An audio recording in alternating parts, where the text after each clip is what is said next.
Zuber and Company, fire forensic experts and forensic engineers.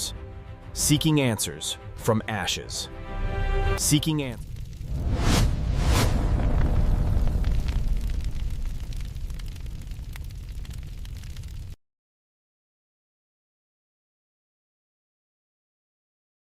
ಎಲ್ಲರಿಗೂ ನಮಸ್ಕಾರ. ಇವತ್ತಿನ ನಮ್ಮ ಈ ವಿಶ್ಲೇಷಣೆಗೆ ಸ್ವಾಗತ. ಒಂದ್ಸಲ ಯೋಚನೆ ಮಾಡಿ, ಒಂದು ದೊಡ್ಡ ಬೆಂಕಿ ಅವಘಡ, ಅದರಿಂದ ಕೋಟಿಗಟ್ಟಲೆ ನಷ್ಟ. ಆದರೆ ರಕ್ಷಣೆಗೆ ಇರಬೇಕಾದ ಇನ್ಶೂರೆನ್ಸ್ ಕಂಪನಿಯೇ ಕೈಕೊಟ್ಬಿಟ್ರೆ, ನಾವು ಹಣ ಕೊಡಲ್ಲ ಅಂತ ನೇರವಾಗಿ ಹೇಳಿಬಿಟ್ರೆ, ಒಬ್ಬರ ವ್ಯಾಪಾರ ಹೀಗೆ ಸಂಪೂರ್ಣ ನಾಶವಾದಾಗ ವಿಮಾ ಕಂಪನಿ ಅವರ ವಿರುದ್ಧ ತಿರುಗಿ ಬಿದ್ದರೆ ಪರಿಸ್ಥಿತಿ ಏನಾಗ್ಬೋದು? ಬನ್ನಿ, ಇವತ್ತು ಇದೇ ಥರದ ಒಂದು ಕುತೂಹಲಕಾರಿ ಕೇಸ್ ಬಗ್ಗೆ ಮಾತಾಡೋಣ. ಹೌದು, ನಾವು ಮಾತಾಡ್ತಿರೋದು ಓರಿಯನ್ ಕಾನ್ಮ್ಯಾಕ್ಸ್ ಮತ್ತು ನ್ಯಾಷನಲ್ ಇನ್ಶೂರೆನ್ಸ್ ನಡುವಿನ ಸುಪ್ರೀಂ ಕೋರ್ಟ್ ಕೇಸ್ ಬಗ್ಗೆ. ಇಲ್ಲೂ ಆಗಿದ್ದದೆ ಒಂದು ಭಯಾನಕ ಬೆಂಕಿ, ಒಂದು ದೊಡ್ಡ ಮೊತ್ತದ ಇನ್ಶೂರೆನ್ಸ್ ಕ್ಲೇಮ್, ಆದರೆ ವಿಮಾ ಕಂಪನಿಯಿಂದ ಸಿಕ್ಕಿದ್ದು ಮಾತ್ರ ಸಂಪೂರ್ಣ ತಿರಸ್ಕಾರ. ಯಾಕಂದ್ರೆ ಇನ್ಶೂರೆನ್ಸ್ ಕಂಪನಿ ಹೇಳಿದ್ದು ಈ ಬೆಂಕಿ ಆಕಸ್ಮಿಕವಾಗಿ ಆಗಿದ್ದಲ್ಲ, ಇದರಲ್ಲೇನೋ ಅನುಮಾನ ಇದೆ ಅಂತ. ಹಾಗಾದ್ರೆ ಈ ಥರ ಒಂದು ವಾದ ಬಂದಾಗ ಏನಾಗುತ್ತೆ? ಇದೇ ಈ ಇಡೀ ಕೇಸ್ನ ಕೇಂದ್ರಬಿಂದು. ಸರಿ, ಹಾಗಾದ್ರೆ ಬನ್ನಿ ಈ ಕಾನೂನು ಹೋರಾಟದ ಮೊದಲನೇ ರೌಂಡ್ ಒಳಗಡೆ ಹೋಗೋಣ. ವಿಮಾ ಕಂಪನಿಯ ಮೊದಲನೇ ಅಸ್ತ್ರವೇ ಬೆಂಕಿಯ ಕಾರಣ. ಅವರು ನೇರವಾಗಿ ಕೇಳಿದ್ದು ಒಂದೇ ಪ್ರಶ್ನೆ: ಈ ಬೆಂಕಿ ನಿಜವಾಗ್ಲೂ ಆಕಸ್ಮಿಕವಾಗಿ ಆಗಿದ್ದಾ ಅಥವಾ ಇದರ ಹಿಂದೆ ಬೇರೆ ಏನಾದ್ರೂ ಕತೆ ಇದೆಯಾ? ಇಲ್ಲಿ ನಿಜವಾಗ್ಲೂ ಇಂಟ್ರೆಸ್ಟಿಂಗ್ ವಿಚಾರ ಅಂದ್ರೆ, ಈ ಇನ್ವೆಸ್ಟಿಗೇಷನ್ನ ಕಥೆ ಹೇಗೆ ಯೂ ಟರ್ನ್ ಹೊಡಿತು ಅನ್ನೋದು. ಮೊದಲು ಪ್ರಿಲಿಮಿನರಿ ರಿಪೋರ್ಟ್ ಬಂತು. ಅದು ಹೇಳಿದ್ದು ಸಿಂಪಲ್: ಬಹುಶಃ ಎಲೆಕ್ಟ್ರಿಕಲ್ ಶಾರ್ಟ್ ಸರ್ಕ್ಯೂಟಿಂದ ಬೆಂಕಿ ಹೊತ್ಕೊಂಡಿದೆ ಅಂತ. ಸರಿ, ಎಲ್ಲವೂ ಸರಳ ಅಂತ ಅನ್ಕೋತಿದ್ದ ಹಾಗೆ ಫೈನಲ್ ರಿಪೋರ್ಟ್ ಬಂತು. ಮತ್ತು ಆ ರಿಪೋರ್ಟ್ ಹೇಳಿದ್ದು ಸಂಪೂರ್ಣವಾಗಿ ಬೇರೆಯ ಆದ, ತುಂಬನೇ ಅನುಮಾನ ಹುಟ್ಟಿಸುವಂತಹ ಒಂದು ಕಥೆಯನ್ನ. ಆ ಫೈನಲ್ ಸರ್ವೇಯರ್ ವರದಿ ಎಷ್ಟು ಖಡಕ್ ಆಗಿತ್ತು ಅಂದ್ರೆ, ಅದರಲ್ಲಿ ಸ್ಪಷ್ಟವಾಗಿ ಹೇಳಿದ್ರು ಎಲೆಕ್ಟ್ರಿಕಲ್ ಶಾರ್ಟ್ ಸರ್ಕ್ಯೂಟ್ ಆಗೋಕೆ ಚಾನ್ಸೇ ಇಲ್ಲ. ಅಷ್ಟೇ ಅಲ್ಲ, ನಮಗ್ ಸಿಕ್ಕಿರೋ ಸಾಕ್ಷಿಗಳ ಪ್ರಕಾರ ಬೆಂಕಿ ಒಂದೇ ಕಡೆಯಿಂದ ಶುರುವಾಗಿಲ್ಲ, ಹಲವು ಕಡೆಗಳಿಂದ ಶುರುವಾಗಿದೆ. ಇದು ಇಡೀ ಕ್ಲೇಮ್ ಮೇಲೆ ಒಂದು ದೊಡ್ಡ ಪ್ರಶ್ನಾರ್ಥಕ ಚಿಹ್ನೆಯನ್ನೇ ಹಾಕ್ಬಿಡ್ತು. ಸರಿ, ಬೆಂಕಿಯ ಕಾರಣದ ಬಗ್ಗೆ ವಾದ ಆಯಿತು. ಈಗ ಬನ್ನಿ ಎರಡನೇ ಅಖಾಡಕ್ಕೆ ಹೋಗೋಣ. ಅದು ಹಣದ ವಿಷಯ. ವಿಮಾ ಕಂಪನಿ ಸುಮ್ಮನೆ ಬೆಂಕಿ ಯಾಕಾಯ್ತು ಅಂತ ಮಾತ್ರ ಕೇಳಲಿಲ್ಲ, ನಿಮ್ಗೆ ಆಗಿರೋ ನಷ್ಟದ ಲೆಕ್ಕಾನೇ ಸರಿಯಿಲ್ಲ ಅಂತಾನು ವಾದ ಶುರು ಮಾಡಿದ್ರು. 3 ಕೋಟಿಗಿಂತ ಹೆಚ್ಚು ನಷ್ಟ ಆಗಿದೆ ಅಂತ ಹೇಳ್ತಿದ್ದೀರಲ್ಲ, ಇದೆಲ್ಲ ಬರೀ ಒಂದು ಅಂದಾಜು, ಇದಕ್ಕೆ ಸರಿಯಾದ ಆಧಾರ ಇಲ್ಲ ಅನ್ನೋದು ಅವರ ವಾದವಾಗಿತ್ತು.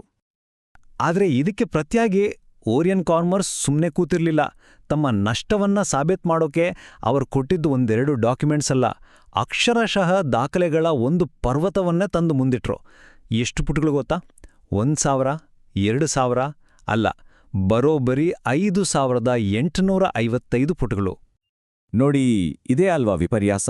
ಒಂದು ಕಡೆ ಸುಮಾರು 6,000 ಪುಟಗಳಿಗೆ ಹತ್ತಿರ ದಾಖಲೆಗಳು, ಇನ್ನೊಂದು ಕಡೆ ಸರ್ವೇಯರ್ ಹೇಳ್ತಾರೆ ಕ್ಲೇಮ್ ಮಾಡಿರೋ ಮೊತ್ತಕ್ಕೆ ಸರಿಯಾದ ಸಂಬಂಧಪಟ್ಟ ಯಾವುದೇ ಡಾಕ್ಯುಮೆಂಟರಿ ಎವಿಡೆನ್ಸ್ ಕೊಟ್ಟಿಲ್ಲ ಅಂತ.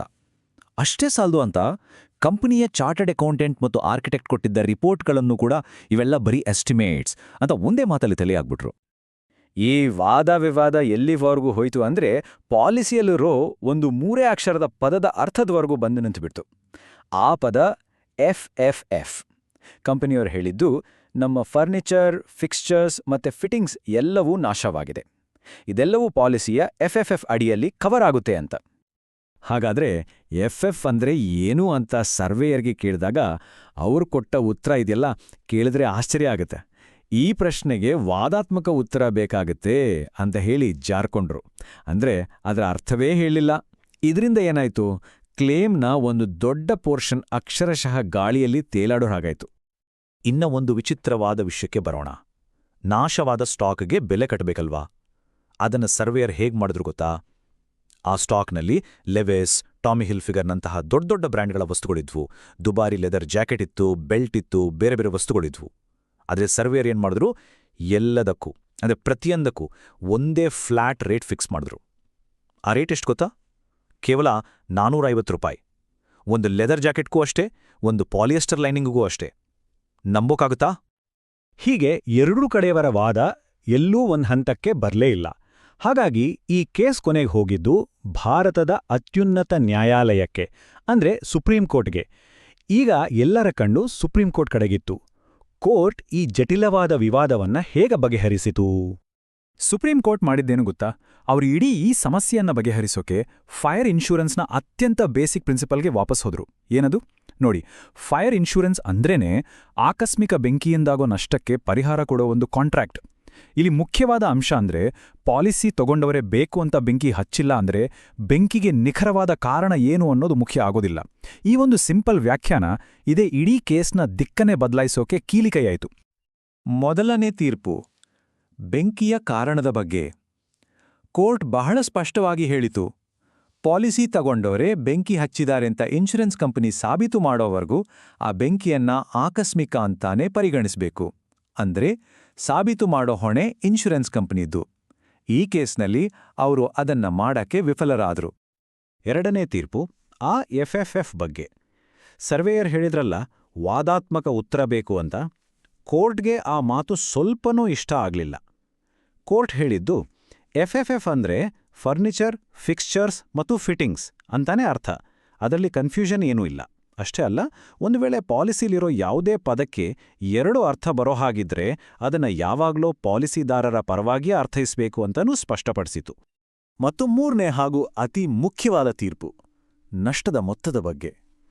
ಆ 5855 ಪುಟಗಳ ದಾಖಲೆಗಳೇನಿದ್ವೋ, ಕಾಸ್ಟ್ ಶೀಟ್ಗಳು, ಪರ್ಚೇಸ್ ಆರ್ಡರ್ಗಳು, ಸ್ಟಾಕ್ ಸ್ಟೇಟ್ಮೆಂಟ್ಗಳು, ಇವೆಲ್ಲವೂ ನಷ್ಟವನ್ನು ಸಾಬೀತುಪಡಿಸೋಕೆ ನಂಬಲರ್ಹವಾದ ಸಾಕ್ಷಿಗಳು ಅಂತ ಸುಪ್ರೀಂ ಕೋರ್ಟ್ ಒಪ್ಕೊಂತು. ಹಾಗೆ ಸರ್ವೇರ್ ಮಾಡಿದ್ರಲ್ಲ, ಪ್ರತಿಯೊಂದು ಐಟಮ್ಗೆ ₹450 ಅಂತ ಬೆಲೆ ಕಟ್ಟಿದ್ದು, ಆ ಮೌಲ್ಯಮಾಪನವನ್ನು ಕೋರ್ಟ್ ಸಂಪೂರ್ಣವಾಗಿ ತಿರಸ್ಕರಿಸ್ಬಿಡ್ತು. ಹೀಗೆ ಅಂತಿಮವಾಗಿ ನ್ಯಾಯಾಲಯವು ಬಿಸ್ನೆಸ್ ಪರವಾಗಿ ತೀರ್ಪು ನೀಡಿತು. ಆದರೆ ಈ ಗೆಲುವು ಕೇವಲ ಒಂದು ಕಂಪನಿಗೆ ಸೀಮಿತವಲ್ಲ. ಈ ತೀರ್ಪು ಇನ್ಶೂರೆನ್ಸ್ ಪಾಲಿಸಿ ಇಟ್ಟುಕೊಂಡಿರೋ ಪ್ರತಿಯೊಬ್ಬರಿಗೂ ಕೆಲವು ತುಂಬಾನೇ ಮುಖ್ಯವಾದ ಪಾಠಗಳನ್ನು ಹೇಳುತ್ತೆ. ಹಾಗಾದ್ರೆ ಈ ಇಡೀ ಕೇಸ್ನಿಂದ ಕಲಿಬೇಕಾದ ಪ್ರಮುಖ ಅಂಶಗಳು ಯಾವುವು? ಮೊದಲನೇದು, ಬೆಂಕಿ ಹಚ್ಚಿದ್ದು ಪಾಲಿಸಿದಾರರೇ ಅಥವಾ ಇದೊಂದು ವಂಚನೆ ಅಂತ ಸಾಬೀತು ಮಾಡೋ ಭಾರ ಇನ್ಶೂರೆನ್ಸ್ ಕಂಪನಿಯ ಮೇಲೆಯೇ ಇರುತ್ತೆ. ಎರಡನೇದು, ಪಾಲಿಸಿಯಲ್ಲಿ ಯಾವುದಾದ್ರೂ ಪದದ ಅರ್ಥ ಗೊಂದಲಮಯವಾಗಿದ್ರೆ ನ್ಯಾಯಾಲಯಗಳು ಹೆಚ್ಚಾಗಿ ಪಾಲಿಸಿದಾರರ ಪರವಾಗಿಯೇ ನಿಲ್ತವೆ. ಮೂರನೇದು ಮತ್ತು ಅತ್ಯಂತ ಮುಖ್ಯವಾದ ಪಾಠ ಅಂದ್ರೆ ದಾಖಲೆಗಳನ್ನು ಸರಿಯಾಗಿ ಇಟ್ಕೊಳ್ಳೋದು. ಸರಿಯಾದ ಸಮಯದಲ್ಲಿ ಮಾಡಿದ ಬಿಸ್ನೆಸ್ ದಾಖಲೆಗಳೇ ಅತ್ಯಂತ ಶಕ್ತಿಶಾಲಿ ಸಾಕ್ಷ್ಯ. ಕೊನೆಯದಾಗಿ, ಪಾಲಿಸಿದಾರರು ಕೊಟ್ಟ ಸಾಕ್ಷ್ಯವನ್ನ ಇನ್ಶೂರೆನ್ಸ್ ಕಂಪನಿ ಸುಮ್ಮನೆ ನಿರ್ಲಕ್ಷಿಸುವಂತಿಲ್ಲ. ಕೊನೆಯದಾಗಿ, ಈ ಇಡೀ ಪ್ರಕರಣ ಒಂದು ಬಹಳ ಮುಖ್ಯವಾದ ವಿಷಯವನ್ನ ನಮ್ಮ ಮುಂದೆ ಇಡುತ್ತೆ. ಒಂದು ಇನ್ಶೂರೆನ್ಸ್ ಪಾಲಿಸಿ ನಮ್ಮನ್ನ ರಕ್ಷಿಸೋಕೆ ಇರೋದು, ಆದರೆ ಆ ಪಾಲಿಸಿಯಲ್ಲಿ ನಿಜವಾಗ್ಲೂ ಏನು ಬರ್ದಿದೆ ಅಂತ ನಮಗೆ ಗೊತ್ತಿದೆಯಾ? ಆ ಸಣ್ಣ ಅಕ್ಷರಗಳಲ್ಲಿರೋ ಭರವಸೆ ನಿಜವಾದ ರಕ್ಷಣೆ ಆಗ್ಬೇಕಾದ್ರೆ ಮೊದಲು ಅದನ್ನ ಅರ್ಥ ಮಾಡ್ಕೊಳ್ಳೋದು ಎಷ್ಟು ಮುಖ್ಯ ಅಲ್ವಾ?